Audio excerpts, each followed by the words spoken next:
Welcome to the Tilted Halo, the place for women of faith and leadership who know that we're not perfect, yet boldly lead anyway. Whether you serve in ministry, business, or life, this show is here to encourage you, remind you that you're not alone, and help you lead with confidence, gratitude, and God's grace. Now, let's get started. Welcome to another edition of the Tilted Halo.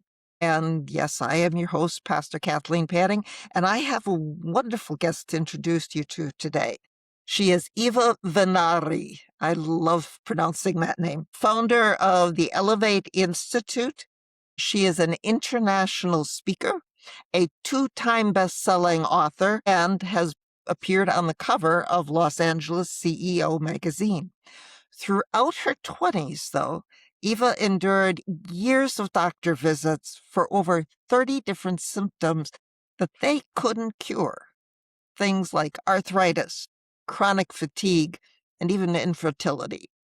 And after years of research, and I suspect a lot of trial and error along the way, she reversed her chronic illnesses and then developed a healing protocol so anyone can do the same. Eve and I have gotten acquainted through an organization called Leadership Global. And so that's where we met, and I now have the joy of introducing the rest of you to Eva. Welcome, Eva, to the Tilted Halo. So glad to be here, Kathleen. Thank you. Tell us more about your journey and your story. It's a little bit unbelievable. I get to wake up every day and go, is this my life? I think if I were 10 years younger and I met me, I would think I was a little crazy. But it's been an evolution and started with all of those different symptoms. And it was interesting how they unfolded into my life at a very young age. And I mean, from 9. By the time I was 20, I had the depression and the chronic fatigue that went undiagnosed yet for another 10 years after that. But that autoimmune was at 20. And Wow. things spiraled. And I remember at some point that my father said to me, Eva, you're way too young to have all of these and it really stuck in my head. And I just thought, yeah, I agree with you. But I mean, it wasn't helpful at the moment. But in hindsight, it was the understanding I came to later. It was, there is no age it is appropriate to be this poorly in your body. And yeah, that was the important gesture, the important part of that message in his statement. Wow. Wow. So you had done the traditional route of modern Western medicine. When you started changing that, how did you try to find these different modalities? What was it that you found Yeah, to what was help the yourself? Well, I argued with Western medicine practice doctors, let's call it what it is, doctors, for a long time. And I'm Italian and Irish, which means I'm just stubborn. So the stubbornness was, you have to have the answer. You should know. Uh-huh. And I insisted for about 10 years, going from doctor to doctor, from specialist to specialist. One's telling me, yeah, here's an endocrinologist who says, yeah, take these creams, take these pills, do the bioidenticals, questioning them. Why isn't it continuing to work? Why do we have to change the dosage? And well, we don't know. And then it went from the doctor's path to, I'm going to stop this way and I'm going to look in alternative medicine. And I don't know if you've ever tried going on to Google and typing in alternative medicine Uh-huh. but you get pages and Yeah, pages and pages of returns and you don't know what right. is real, what is a fad, what is a trend, what you don't know. And I didn't know. Well, it's been a process of sorting, trying things, seeing how they worked over the years, and that's the trial and error. Remember Uh-huh. the coconut miracle diet, eat right for your blood type. I tried everything to help with the IBS, the infertility. Well, they're somewhat related. So all of these things, the discovery was that process of first making sure there was nothing serious going on in the body. Right. No, my heart was fine. I had heart Yeah, palpitations, but they couldn't yeah. find it. They hooked me up to the EKG and they're like, "You're fine. You're crazy." In fact, I remember a white coat, the back of it turned to me, and the doctor writing in the notes, "Needs psycho." Oh. It's like, wow, it's just a disrespect. And so I had to overcome Uh, that slight, and I decided to use that as my benchmark. If you don't respect me as your patient, I'm losing. mhm, So I fired a lot, awful lot of doctors, and questioned them and every time, "Well, we don't know why. We don't know." Great. mhm, That should be my clue that I'm barking up the wrong tree for the answer. And so it was this back and forth. Well, if it's not this doctor, maybe it's that doctor. I had one doctor that was osteopath, and he was in a wheelchair at the time. Yeah, and he had degenerative disc disease, and so he did my MRI, and I had terrible sciatica from the age of 23 after giving birth to my first daughter. And he mhm. looked at all of the slides and he says, "Yeah, you'll probably be in a wheelchair by the age of 35." And I was writing out a Oh, prescription and he's writing it out. He goes, "You take an Advil every day for the pain." And he rips off the prescription and hands it to me. And he says, that this is what you'll need. And I looked at it and I go, "What is this?" And he says, "Well, it's depression medicine." "Well, I'm not that depressed to take any sort of medication from you. Like, you're not a uh, psychologist. What are you doing?" And he goes, "Well, you will be." oh, And I was like, oh, "Okay." Right, yeah, oh, so I tore up the prescription and I fired him, I never went mm, back, and I was able to heal my low back, the L4, 5, and the sciatica over my own, trial and error. I figured it out, and body does heal if you give it what it needs, and I'm living mhm. proof, so Yeah. yeah. I know one thing when we were talking, you were talking about using your hair to help diagnose things. What is that about? Yeah, so I was up at blessed with insomnia at 3 o'clock in the morning using Google again, and I typed in all 30 of my different symptoms, and I came across this really obscure article talking really describing what it felt like to be in a body that was riddled with heavy toxic metals, nutrient imbalances, probably viruses that have never healed out of Mm, the body the way that we think they should. When we're done with a cold, the virus should leave, or a flu rather. It doesn't. And so the inflammation was real and it was described in this article. And I was introduced to mineral balancing science and the use of mm, hair mineral analysis to look at the minerals inside the body. And it introduced this idea that stress is not necessarily what's in your world outside of you, that you see, your mhm, interactions with other people, what kind of drama you drum up. That's a different kind of stress. Stress in my world as a mineral balancing practitioner is the relationship of minerals in your body. And mhm, that's what can determine how optimal or declined your health is. And this was the beginning of a whole new world. You see what's going on inside your hair as uh, a result of what you eat, drink, what you breathe, what sits against your skin and doesn't wash out in the laundry. All of that goes into the body to make more mhm, you, to rejuvenate. There's no doorman. There's nothing says you're a toxin, you stay out. It all gets put, it's in the body. Everything goes in. And your body yeah, has to have an intelligence in it that says, this is my priority. I want to use this preferred mineral. But if it mhm, can't, it's going to use what I call spare tires and MacGyver you into your next layer of being. Like your next metabolism layer is going to be made up of whatever we are, what we eat for sure. And mm, this process is the layering. That's how we develop our illness. It's in layers. And so the hair is what yeah. is the key. What do we need right now for healing? Makes it very simple. That's really interesting. I've talked with some other people who know about that, and yet I don't know of any doctor who talks about that kind of thing or will use that in any diagnostic type of way. Well, for 2 reasons. Yeah, 2 reasons. One is it's not diagnostic necessarily. It's meant to give you a trend pattern of what's going on inside the body stress-wise. It's not a definitive, you have and then some sort of Latin diagnosis. You have this, you have Mhm, that. It's meant to help heal chronic illness, reverse them without drugs.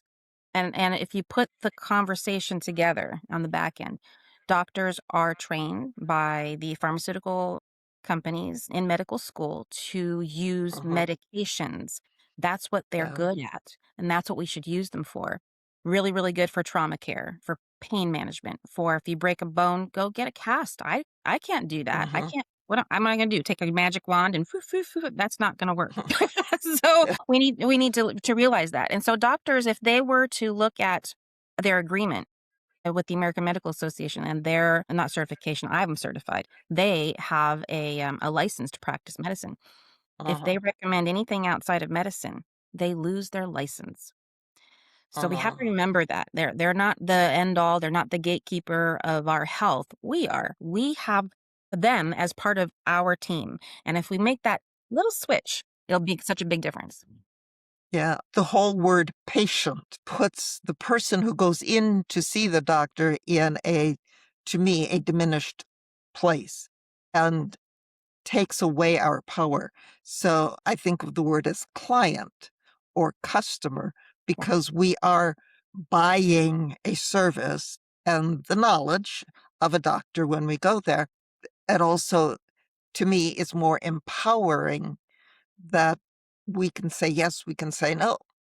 Yeah, and And we the can't only anyway. yeah, and we can take over the management of the the only drawback to that is most of us are kind of bound by what insurance will cover for the costs of all that. And most insurance does not cover alternative care treatments. Yeah, really good Maybe point. some chiropractic, yeah, Yes. maybe some chiropractic, but beyond that, not much more. No, you have to get creative. And so we're only bound. It's like you can spend it's really good to have insurance to cover those trauma incidences. You have something Mhm, serious going on, you need surgery. You want to mitigate those expenses, absolutely. But when it comes to alternative health care, which by the way, only Western countries consider what we call alternative medicine, separate from medicine, which is the word which means mhm, healing, right? From healing, from the health practices. Other mhm, countries, European nations, they all understand that what we call alternative is medicine also. So the segregation mhm, is flawed premise. I'll put it that way. All of that said, we have options. So just because you pay for insurance doesn't mean you have to use it for alternative medicine. In fact, you can't, as you just said. So what do you do? right. There are alternative medicine insurance companies. They are small, they're Oh, not right. So you can buy yourself that, and it comes with a membership of practitioners like myself who are covered for a certain number of included services, and then you can pay for any upgrades or whatever the difference is for more mm, if you need more. But there are other options too. The I believe it's the flexible spending account. Yeah, that one. yeah, It covers nutritional counseling, and it mm, covers some massage and other things like, what's the one with acupuncture, mhm, acupressure, a foot reflexology. It'll cover all of those things. You're paying for it through your work, and you don't even know what you have as an option for right, using it. And so that is a way. I accept that kind of payment as well, and it's easy to do. So if you're mhm, at a corporation where you think you're locked into an insurance plan because your company chose an insurance and you have a flexible mhm, spending account, guess what? right. You can use me and people like me, and you're not as limited as you think you are. So just ask questions. Yeah. And, when they developed that flexible spending account, that was really a gift. But like you said, a lot of people don't know what they can use that for, or even don't know maybe that they have such an option. Well, yeah, And yeah. So, but all of this with alternatives and different healing modalities, there are a lot of people who sometimes think of that as kind of woo-woo, as kind of, "Do I dare do this?" I mean, this show is about for women of faith, all faiths and spirituality type things, but how do you work with people who find or are hesitant because of how they understand their faith and where this might fit with that? yeah. The best thing to do is to not argue. So if there is a definite, not an opinion, but a belief that they have Uh-huh. locked themselves into this. There are some religions that don't allow blood transfusions. What am I gonna do? Argue with you? Can't argue with that. So if you Uh-huh. believe that to be your station or your framework, I'm not gonna argue. So it's the, okay, where can I help a person? And where it really starts is the curiosity. So the person has to have an Uh-huh. openness to a conversation Right. because their belief about something, which a belief is just something we think in our head over and over again. It's an idea that we have that's pretty stationary. Uh-huh. Well, what if we can mix that up a little bit and answer questions that would not be available through the regular channels that they've typically heard from, whether that be parents or caregivers or people at church, in any of their communities where you have somebody saying, don't do this or don't do that because it doesn't align with our faith. Well, how do you Uh-huh. know that we fit into that framework unless you ask Uh-huh. questions? Because my work and what I really strive to do is make sure that the individual is sovereign and not held into a state of their own limitation. Like they're not held in a state of sickness because of a belief. When I know I can help them, I at least give them the option. Did you know that you can be without that? And it doesn't Uh, require an exorcism necessarily, where uh-huh. yeah, we have to get out of our own way and ask questions. And Uh-huh. asking of the question, if that's a problem, again, I can't help. So it Uh-huh. depends on the person. It depends on their starting point. I've had very successful conversations with people over the years. I was raised Catholic. I have moved away from that because of my healing gifts. They don't necessarily coalesce with the Catholic belief. And so Uh, I know about it. I understand. And that's okay. I'm a firm student. I love to study. I'm very curious about all religions. And so I work to meet a person where they are, whatever their faith is, and work within that framework. Because the last thing I uh-huh. want to do is break that confidence with them.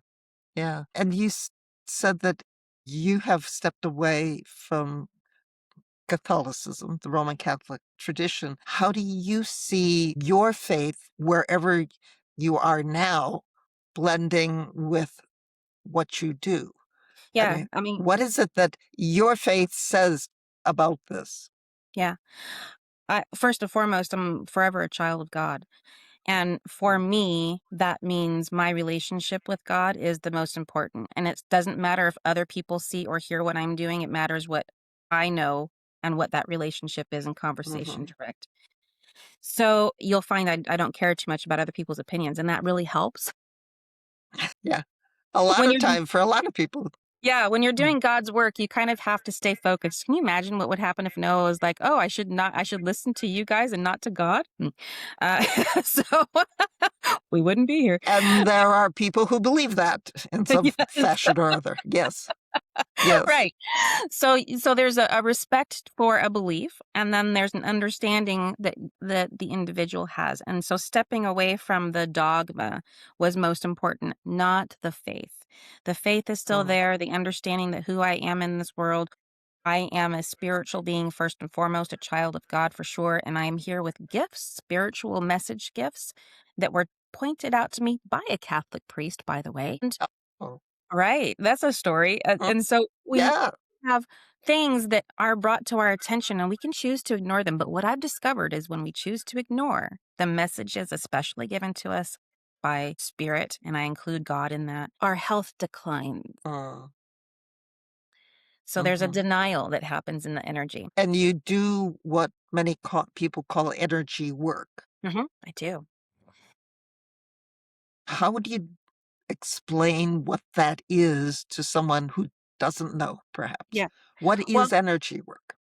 energy, everything is energy, and energy is everything. If we look Mm, at science, which is just backing up what God created, in my opinion, it's mm, like saying, "I told you so," like that with science. It is the act of interchanging with all things. In the Catholic religion, they have the Apostles' Creed. We believe in one God, the Father Almighty, maker of heaven and earth, of all that is seen and unseen. And I take that to mhm, heart. I am working with those that are here on earth, the energies within the body because we are of the earth. We came of the earth and we developed and evolved of the earth. And so we have energies Mhm. like the chakra centers and the auric fields and things that are unseen, as well as all of our guides, our loved ones, angels, all of those different beings are also energetic. So I opened Mhm. the door to a story about how a Catholic priest pointed out Right. my gift, and I don't Yeah. wanna be hanging, so I'll tell the story. Please do. Yeah, the story was Anything to make, you set the seed and intrigue, so please share. yes. Well, this was a very tumultuous time in my family. I have 2 girls. My business started as a result of their father passing away of a heart attack. He was 45 on 17 medications. That's very rock solid 3D information, doctor of science and everything Wow. here on earth. And it turned into a he was energetically a part of our lives. He didn't pass on and move through and go on to heaven. Mhm. He decided to stick around. And that Oh. was unbelievable. What are you talking about? What am I hearing? And I thought I was going crazy. So these tumultuous times, create some drama in the house. And I'm sitting on my daughter's bed. Everybody else is out of the house. I'm sitting on my daughter's bed and about a foot behind me is the wall with a Van Gogh Starry Night in a little frame. It Mm. actually flew. I was praying on the bed for help. I'm like, "What do I do? I'm not sure what to do. What's going on? Show me the way." All right. And so all of a sudden, this picture flew off the wall, hit me in the back of the head, and then fell to the bed behind me where I was sitting. And that was scary. It was very shocking. Yeah. And after my Yeah. initial trauma calmed down, I called a few people in the church. At the time, I was playing flute for the church choir. So I reached out to people and was directed to the priest of this church. It's the Catholic church. And I says, "Father, do you need to come and bless this house?" And I explained to him what's going on. And he goes, "Don't be so quick to push away whatever this energy is." Now, that had my Mm. attention because I'd never heard a priest speak in those terms at all, ever. Yeah. Yeah. So he heard something either through his own spiritual guidance or understood a reference I made to mean that I had spiritual gifts. And he said to me, "You Mm. have the gift of spiritual messaging. It's your job." It gives me chills just talking about it. It's your job to discern the energy, what the message is, and then what to do with the Mm. energy. That's your job. Oh, wow. Wow is right. So How yeah. from that moment on, I've had a influx and a concentration of different energies from people who've simply died and no longer live in their body, and they're now in a ghost-like experience, to demonic Mm. presences and all kinds of others all in between, everywhere that I Wow. have learned to identify just the same as you, as you're walking down the street and you see a friend's face and you go, "Oh, I know. Hey, how you doing?" And you greet them. I can discern those energies, seen and unseen, Mm. and that's part of what I get to do. So, how do I use that for healing? Yeah. Well, think of it as if you've ever been to a symphony, an orchestra, and you've got the conductor in front, right, with the and gets everybody ready. Okay.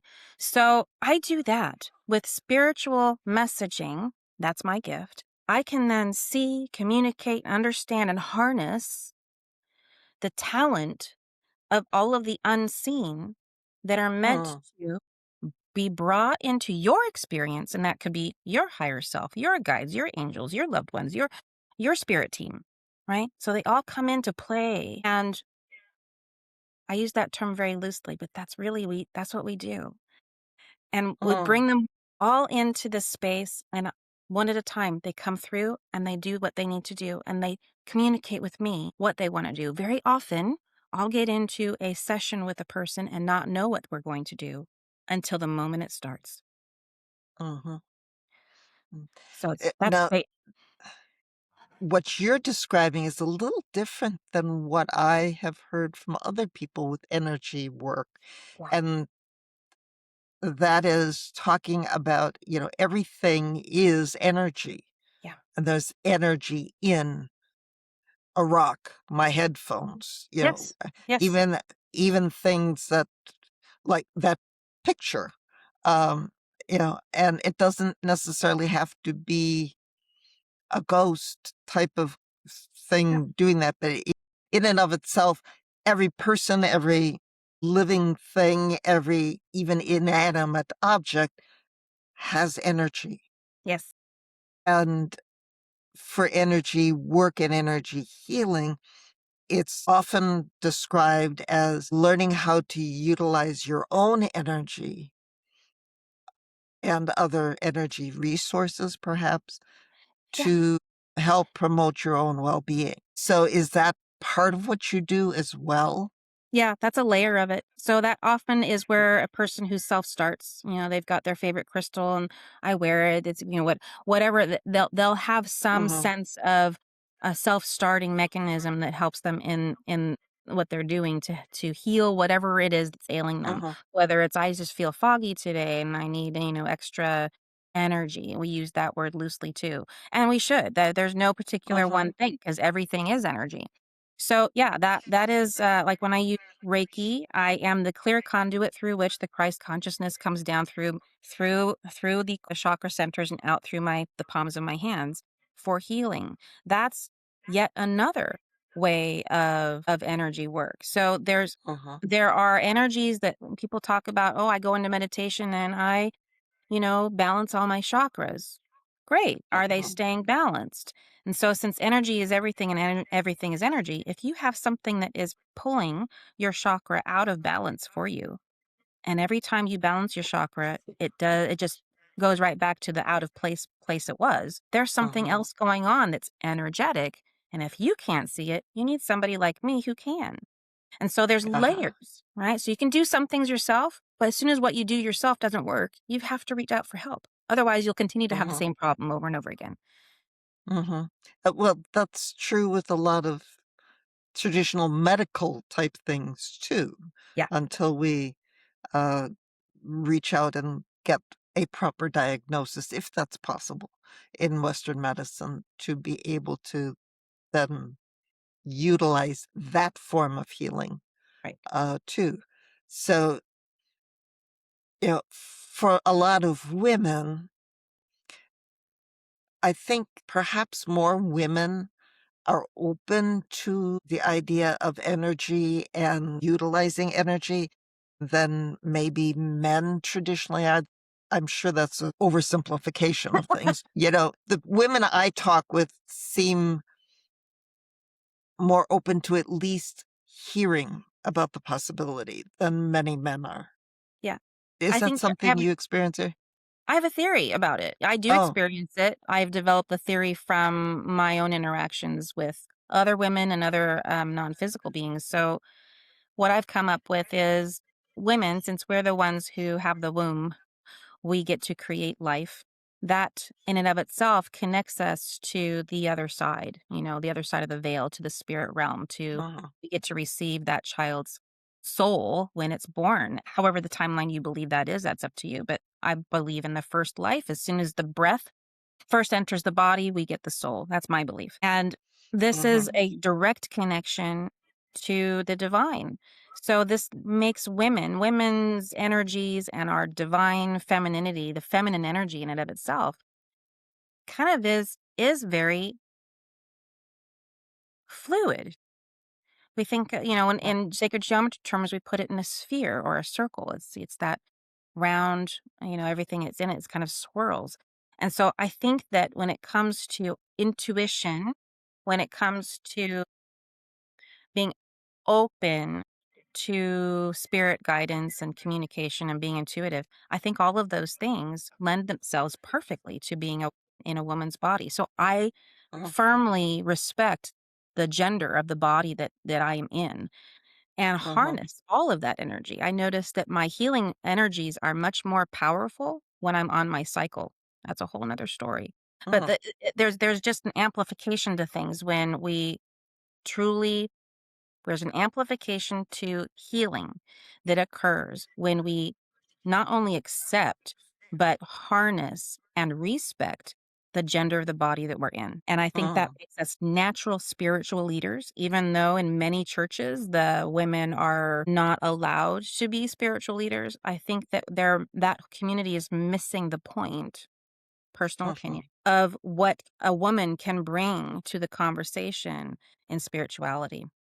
yeah. It that part is really interesting. My husband is also a pastor, and we served a congregation together for a number of years.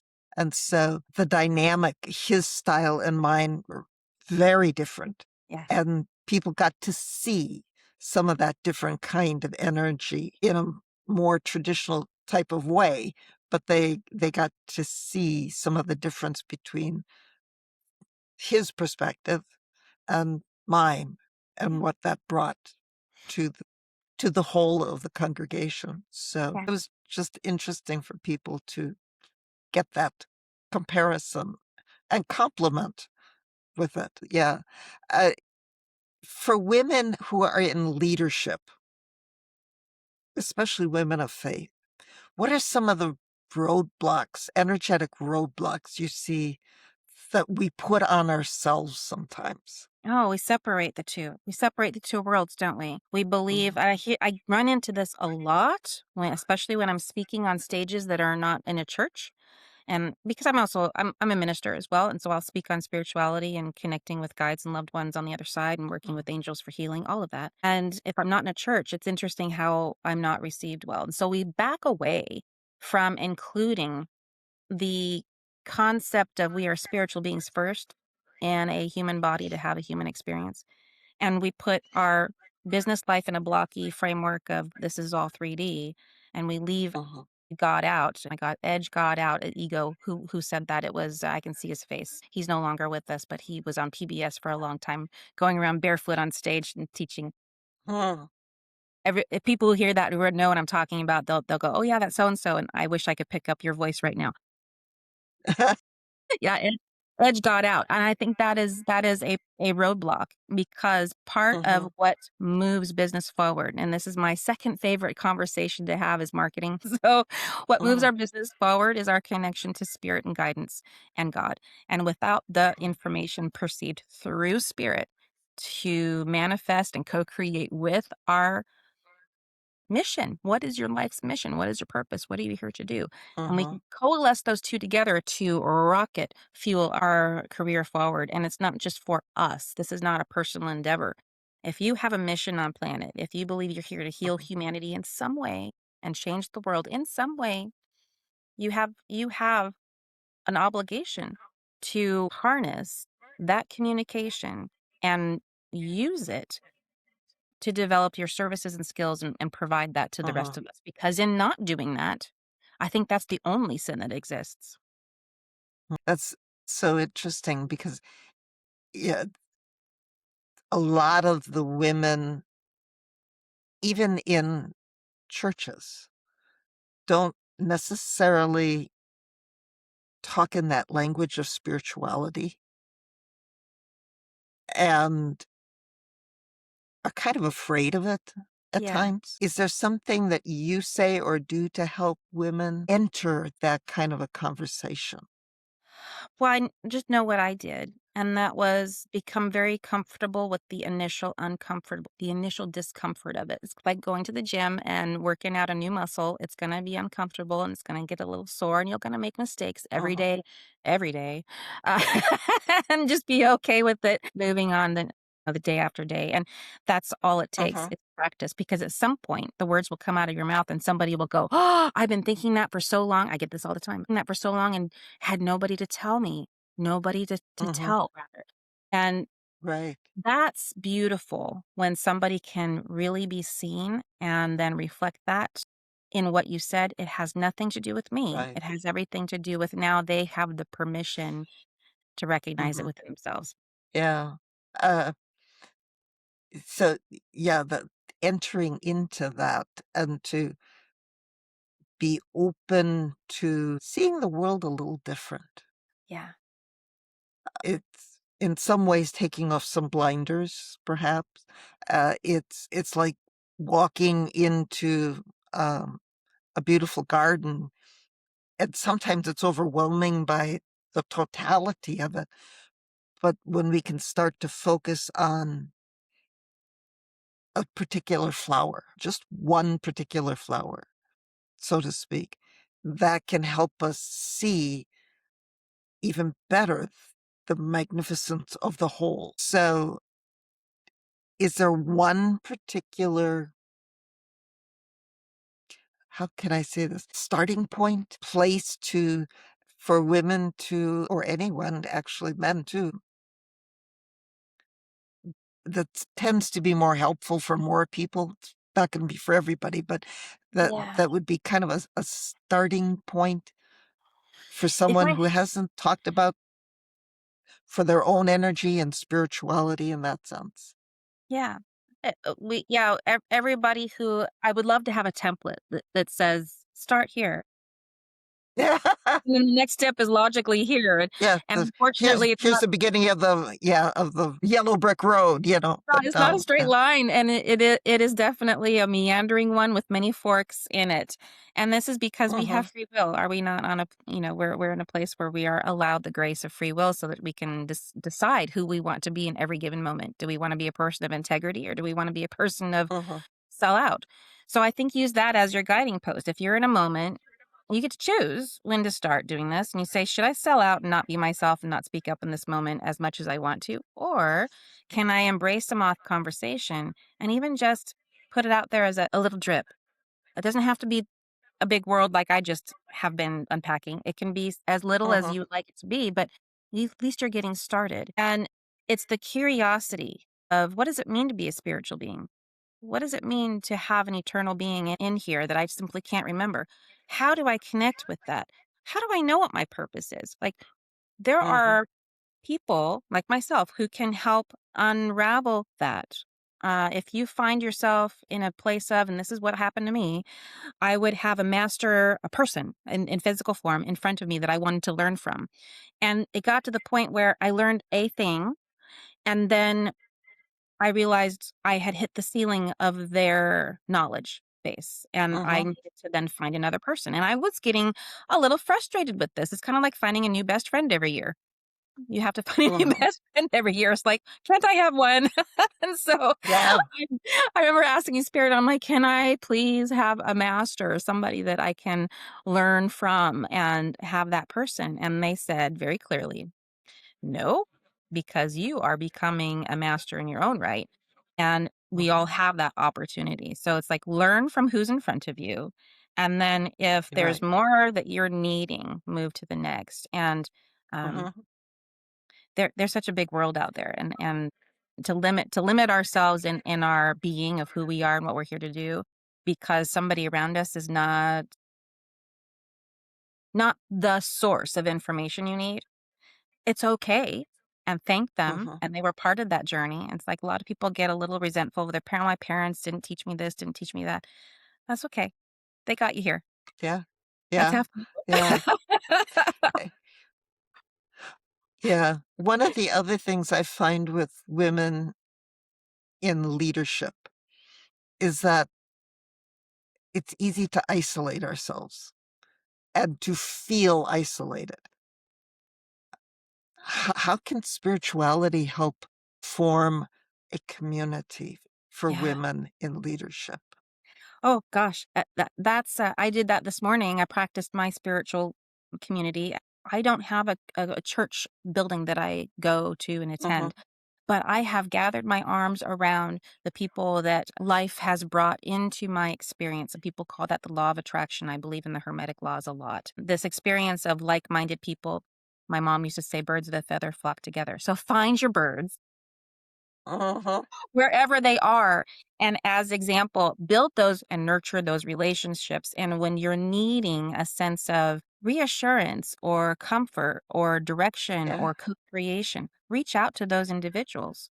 And I mean, I sent about 12 text messages this morning until somebody picked up the phone and called me, hey, this is what's going on. And it turns out we both had the same thing going on in our businesses at the same time. oh, wow, So yeah, who you need will show up, and, it Mhm. takes reaching out. Yeah, you do have to sometimes instigate, for sure. Yeah. Yeah. Uh, I that's the way to do it, but I find so many, um, people maybe it's a true in corporate, but it's also true in faith leaders as women, finding it hard to trust somebody else to that extent. The vulnerability of it.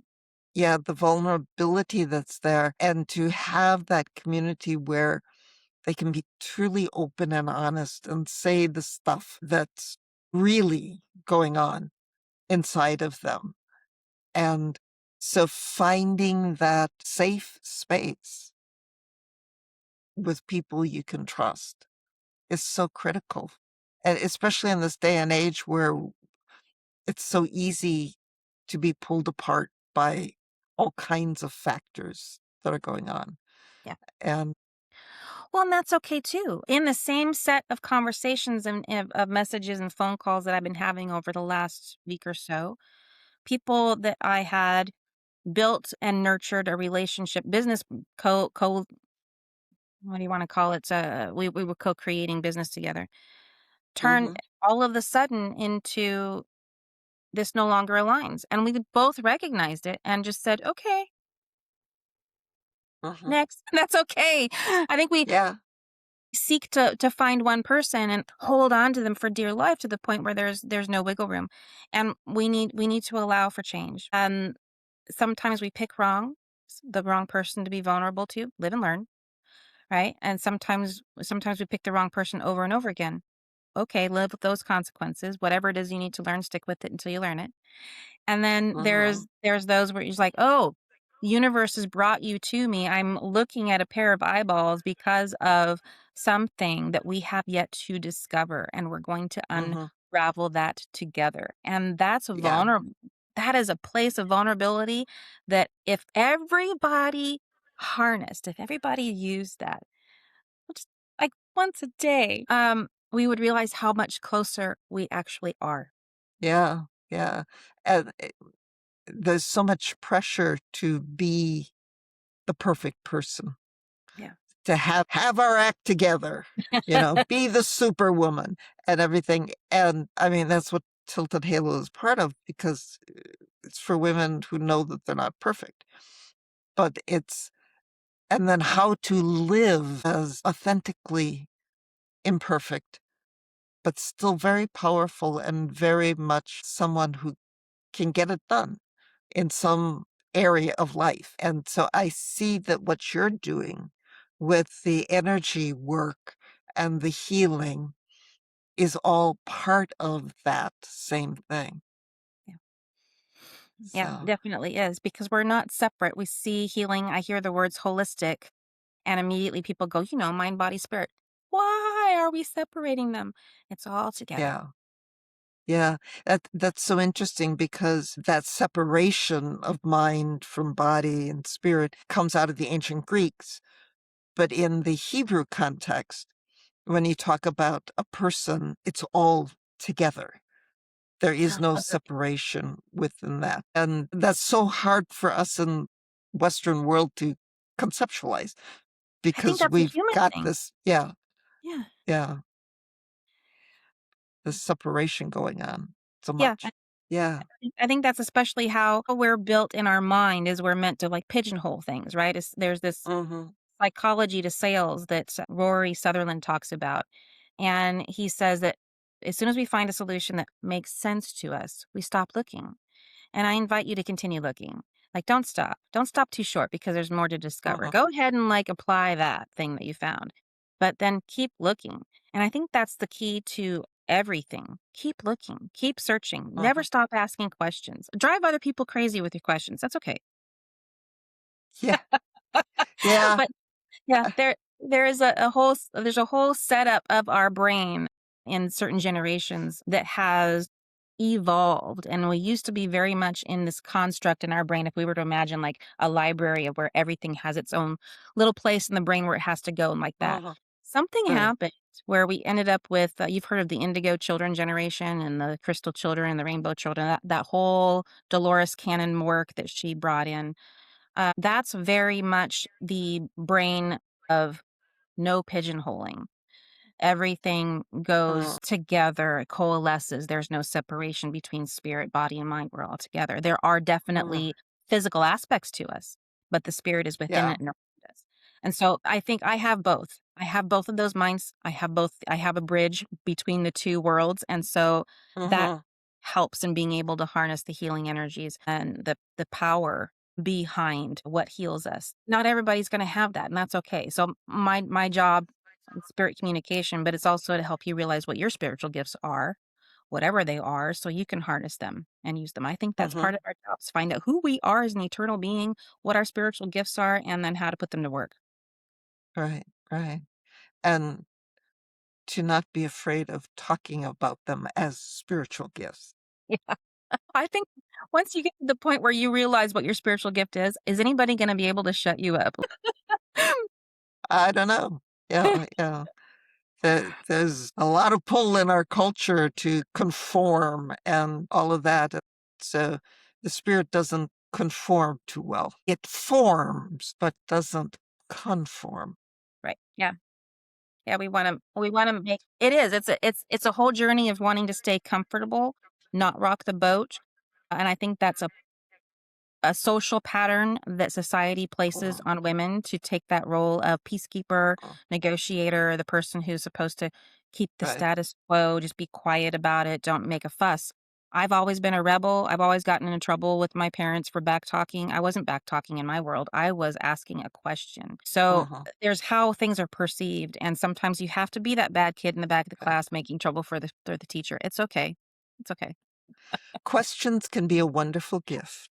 They can. They can actually be a very wonderful gift. Eva, we've talked for nearly an hour here, and I think there could be a lot more that we could go into in great depth and things, and maybe we will at another time. But thank you so very, very much for sharing yourself and your gifts and some information with those who watch, especially the women of faith and leadership. So. We all need that. Whatever our leadership is, whatever our faith is. Our halo's a little bit askew, and that's perfectly okay. For certain, I'm one of them. Yeah. Me too. Sometimes I feel like mine's rolled off, but anyway, that's another question. Yeah, and that's a Well, it's whole been nother such a question. pleasure. Yeah, no, thank you so Yeah, much for having me. yeah. So thank you so very, very much, and blessings to you in your work with everyone who comes into contact with you. So thank you. You've been listening to The Tilted Halo for women of faith who know we're not perfect, yet boldly lead anyway. If today's episode encouraged you, please like it, share it, and leave a comment. Be sure to subscribe so you never miss what's next. And for more tools, resources, and encouragement, visit me at KathleenAPanning.com. Until next time, keep leading boldly with faith, gratitude, and God's grace.